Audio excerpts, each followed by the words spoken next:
Namo Bonse Seja Monifo. Teman-teman, kali ini mau kasih ya sekilas ya petikan ceramah dari Thich Nhat Hanh tentang Watch Emptiness.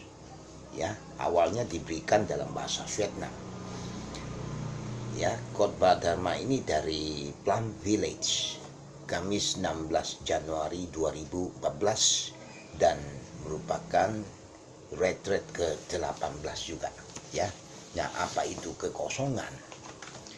Dewasa ini kita melafal sutra hati. Hal terpenting dari sutra ini adalah konsep kekosongan. Kadang salah diartikannya, dimaksudkan ketiadaan atau nothingness. Emptiness adalah sunyata dalam bahasa Sanskerta. Ya, menjadi sebagai lawan dari ketiadaan menjadi. Ya. Nah, kekosongan tak punya makna kebalikan. Ya. Ya. Terus pandangan benar adalah salah satu elemen dari jalan mulia berluas 8. Pandangan tertinggi tentang pandangan benar adalah untuk mengubah gagasan tentang ada dan tidak ada. Nah, ini adalah dua ekstrim ya, dan hanya gagasan, tidak menggambarkan realitas. Pandangan benar membantu kita menghemat banyak energi. Seorang praktisi ya, kita harus istilahnya berlatih bertahap, perlahan untuk melampaui konsep ini, dan ini disebut kekosongan ya. Nah, wujud adalah kosong dan kosong adalah wujud. Materi dan energi. Awan adalah salju, tetapi juga hujan dan materi. Matahari adalah materi, tapi juga energi. Materi adalah energi dan energi adalah materi.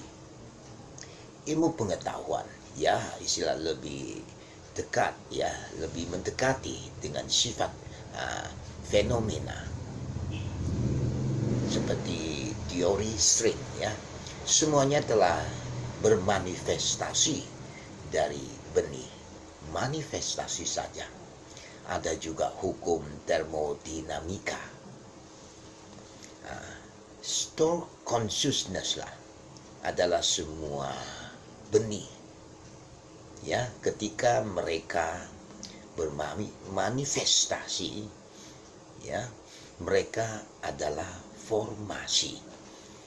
Ya, nah kita bisa memakailah saintis ilmuwan, penelitian fenomena.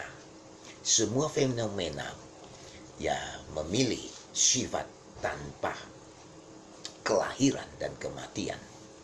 Kesadaran dalam kesadaran objek tidak dapat dipisahkan. Masih ada beberapa dualitas ya. Nah, dalam ilmu antara istilahnya kesadaran dan fenomena dalam manifestasi hanya istilahnya hanya mengejar kita belajar menghapus batas itu ya. Ya, jadi istilah saya ulang, hanya mengajar ya, mengajar kita, teach us ya, belajar untuk menghapus batasan itu. Keduanya mengandalkan satu sama lain untuk mewujudkan. Mereka istilah sedang menunggu satu sama lain untuk mewujudkan sebagai pasangan yang berlawanan, dan istilahnya akan muncul bersamaan ya. Nah, terus dalam ajaran asli Sang Buddha, mereka menggunakan istilah sangat sederhana untuk menjelaskan. Ini adalah karena itu. Kesimpulannya adalah kita seharusnya tidak mengharapkan kebahagiaan tanpa penderitaan. Tetapi penderitaan itu dapat diubah. Inilah seni penderitaan. Jika kita tahu menderita, ya, maka kita mengalami penderitaan jauh lebih sedikit, ya.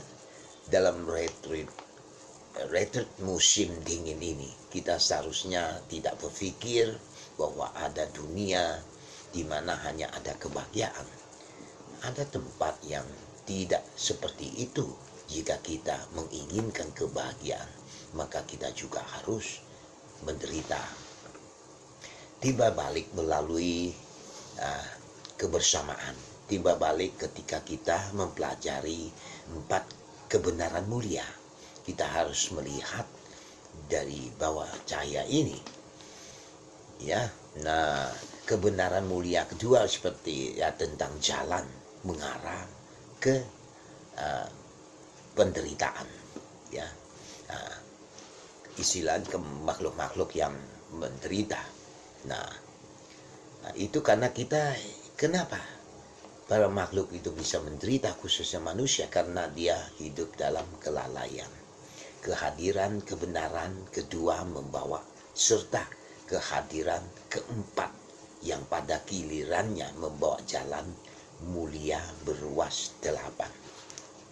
Ketika kita mempelajari kesadaran alaya, kita tahu bahwa ia menyimpan semua benih dan energi, dan itu dapat mewujudkan alam semesta yang menakjubkan, ya. Stock consciousness, ya, dapat mencapai kenyataan apa adanya. Hal-hal dalam diri mereka. Ini adalah mode persepsi, manifestasi benih dari stock consciousness atau alaya consciousness. Arahan dan persepsi yang benar tentang realitas hakiki. Semua objek dari stock consciousness dan otomatis tersimpan dalam kesadaran ke-8. Beberapa contoh yang diambil dari ajaran Kristen sudah dijelaskan. Sifat semua fenomena adalah tidak ada kelahiran dan tidak ada kematian. Ya, tidak juga murni atau tidak murni. Ya. Manas tidak dapat bersentuhan dengan kenyataan sebagaimana adanya. Ia hanya anggur kebahagiaan dari stock consciousness. Dalam sutra-sutra ada pandangan wawasan tubuh. Dalam sutra-sutra, ya, manas meliputi tubuh ini sebagai miliknya. Di dalam tubuh kan ada 5 skanda, bentuk, perasaan, persepsi, bentuk-bentuk mental dan kesadaran. Dalam stock consciousness ada keajaiban, tapi menurut Manas ke-5 skanda itu adalah istilahnya sayang.